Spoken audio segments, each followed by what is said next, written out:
አጥንት በሚሰብር ብርድና ነፋስ በማያልቀው ሜዳ የተዘረጋችው በፈረሶች ድምጽ የምትናወጠው ከባድ በረዶ በሚኖርባት መንጎሊያ ምድር ውስጥ አንድ ድሃ ልጅ ተወለደ። ገና ከልጅነቱ ጀምሮ በእሳት የተፈተነ ወላጅ አባቱን በልጅነቱ ያጣ በቤተሰቡ የተተወና እንደ ባሪያ የታሰረ። ነገር ግን የሚያስገርመው እውነታ ይሄ ነው። ያ ሕፃን ዓለም ሙሉ የሚፈራው ሰው መሆኑ። አሁንም ስሙ ሲነሳ ለአንዳንዶቹ እንደ ጀግና፣ ለሌሎቹ ደግሞ እንደ ጨካኝ ሆኖ በዓለም ሕዝብ ጭንቅላቱ ስሙ ተቀርጾ የተቀመጠ ከቻይና እስከ አውሮፓ ድረስ የገዛ ንጉስ። ሞንጎሊያ ከብዙ ሺህ ዓመት በፊት ጀምሮ ከቦታ ቦታ በሚንቀሳቀሱ ጎሳዎችና ሕዝቦች የምትኖር ምድር ነበረች። ሕዝቦቿ በሰፊ ሜዳዎች ላይ ፈረስ፣ በግ፣ ፍየልና ግመል እያረቡ ይኖሩም ነበር። በጥንት ዘመን የሞንጎሊያ ምድር በብዙ ተዋጊዎችና ጎሳዎች የተሞላች ነበረች። እነዚህ ጎሳዎች ብዙ ጊዜ እርስ በርስ ሲጋጩ ስለነበረ የአንዳንዶቹ ጎሳ ወደ ቻይና ድንበር እየወረረ ይገባም ነበር። ከ2000 ዓመት በፊት ሺዮንጉኑ ተብሎ የሚጠራ ጎሳ በሞንጎሊያ ላይ ግጭትን ፈጠረ። ይህም ጎሳ በኤዥያ ላይ ታላቅ ኃይል ነበረው። እንዲሁም ቻይና የራሷን ታላቅ ጦር እንድታቋቁም ምክንያቶች አንዱም ነበር።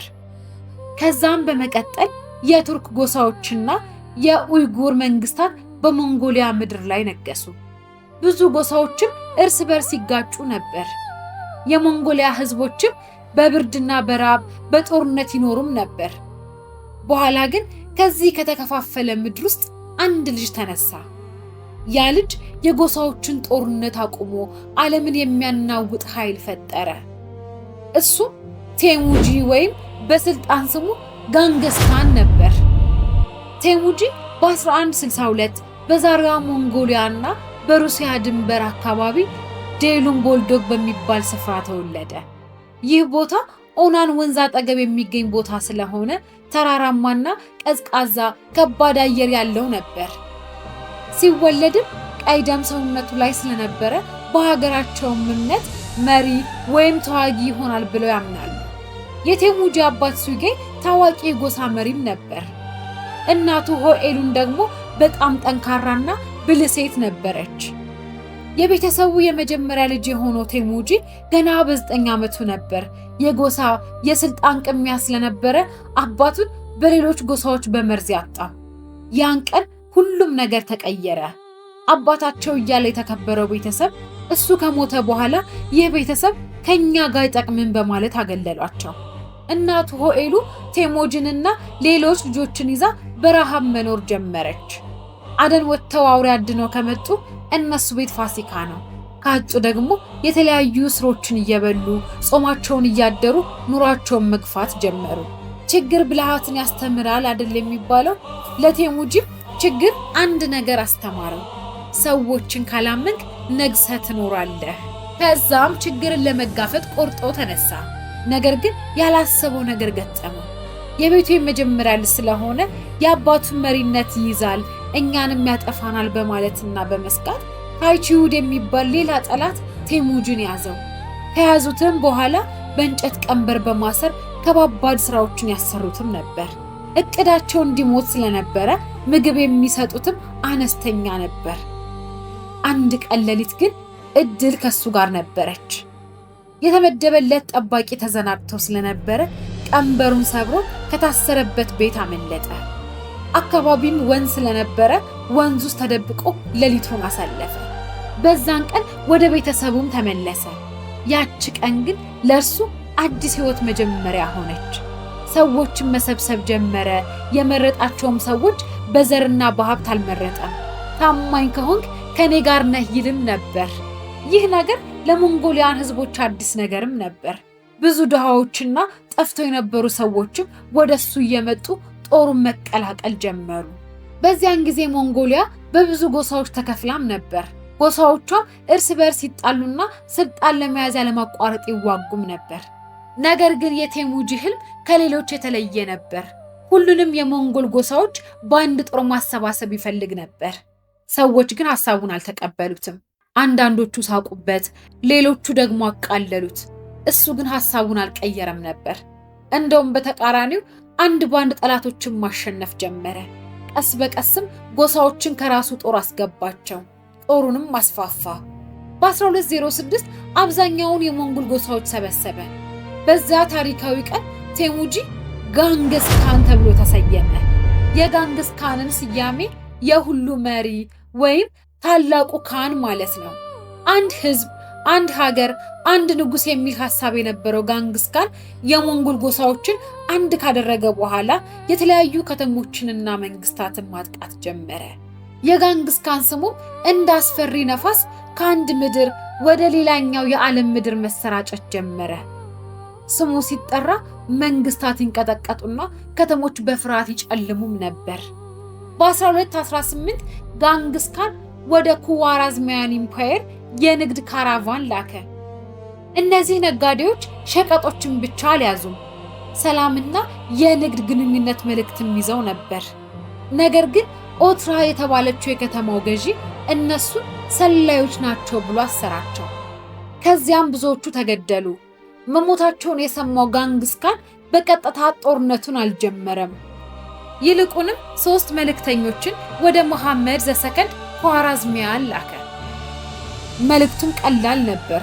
ነጋዴዎችን የገደለውን ገዢ አስረክብና በሰላም እንቀጥል የሚል መልእክትም ነበር። ግን ሻሁ ይህንን መልእክት እንደ ድክመት አየው። አንዱን መልእክተኛም ገደለ፣ ሌሎቹንም ጢማቸውን ቆርጦ መለሳቸው። ይሄ ደግሞ ለሞንጎሎቹ እጅግ ትልቅ ስድብ ነበረ። ከዚያም በኋላ በድርጊቱ የተበሳጨው ጋንግስ ካን በቁጣ ተነሳ። በ1219 በታላቅ ሰራዊት ወደ ኳራዝሚያን ኢምፓየር ገባ። ከተሞች አንድ በአንድ ወደቁ። እንደ ቡኻራ፣ ሳማርካንድ፣ ኡርጌንች ያሉ ብዙ ከተሞች ፈራረሱ። ንጉሱም ሸሸ። ህዝቦቹም በውጊያ ሰዓት ህይወታቸውን አጡ። በመጨረሻም የኳራዝሚያን ኢምፓየር ፈረሰ። ይህ ጦር የሞንጎልን አስፈሪነትና የበላይነትን ለዓለም ያሳየበት ነበር። አሁንም ስሙ ሲነሳ አእምሯችን ውስጥ የሚመጣው ጋንግስ ካን በጦርነት በጭካኔ ቢታወቀ በሰዓቱ ግን የሲልክ ሮድን ንግድ አስፋፍቷል፣ የሃይማኖትን ነፃነትን ሰጥቷል፣ የያሳ ህግን አውጥቷል።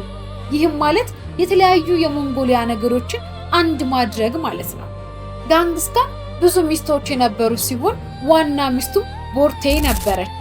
ከሷም 4 ልጆችን ወልዷል። ጀግናውና አስፈሪው ጋንግስ ካን ከ1206 እስከ 1227 ቢያስተዳድርም 1227 ግን ህይወቱ ሊያልፍ ችሏል።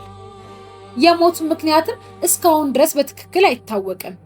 አንዳንድ ሰዎች በህመምና ሲዋጋ ሞተ ሲሉ፣ ሌሎቹ ደግሞ ከፈረስ ወድቆ ሞቷል የሚል ጥርጣሬም አላቸው። የዓለም ታላቁ ወራሪ የት እንደተቀበረና እንዴት እንደሞተ እስካሁን ድረስ ማንም አያውቅም። ጋንግስ ካን ከሞተ በኋላ የተመሰረተው ሞንጎል ኢምፓየር በልጆቹና በልጅ ልጆቹ ቀጠለ። ግን ከዚያን ጊዜ በኋላ ኢምፓየሩ ተከፋፈለ። በቻይና ዩዋን ዳይኔስቲ፣ በሩሲያ አካባቢ ጎልደን ሆርድ፣ በመካከለኛው ኤዥያ ቻጋታይ ካናት፣ በፋርስ ኢልካና ያስተዳድሩ ነበር። ይህም ሞንጎሊያውያን ኃይላቸው እንዲዳከምና ግዛቷ እንዲቀንስ ምክንያትም ሆነ። ዛሬ ያላችው ሞንጎሊያን ስንመለከት ከቀድሞዋ ኢምፓየር ጋር ሲነጻጸር ትንሽ ሀገር ናት። በመካከለኛው ኤዥያ ሩሲያና ቻይና መካከልም ትገኛለች። በህዝብ ቁጥሯም ዝቅተኛ ደረጃ ላይ ትገኛለች። ከ3 ሚሊዮን በላይ ያልበለጡ ሰዎችም ይኖርባታል። ዋና ከተማዋ ኡላንባታር ነው። የአየር ሁኔታዋ በዓለም ላይ ከሚገኙ እጅግ ከባድና ከፍተኛ ልዩነት ካላቸው አየር ንብረቶችም አንዱ ነው። በፈረስ መጋለብና በከብት እርባታም ታዋቂ ናቸው። የጋንግስ ካን ስም ዛሬም ድረስ በሞንጎሊያ ውስጥ በጣም ይከበራል። አየር ማረፊያ በስሙ ተሰይሟል። በገንዘባቸው ላይም የሱ ምስል እናያለን። ሐውልቶቹ በብዙ ስፍራዎች ላይ አሉ። ሙዚየሞች፣ ዩኒቨርሲቲዎች በስሙ ተሰይመዋል።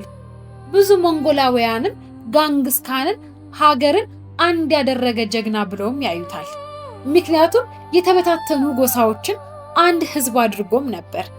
ነገር ግን በሌሎቹ ሀገር አመለካከቱ ይለያያል። አንዳንዶቹ ታላቅ ወታደራዊ መሪ ነው ብለውም ያዩታል።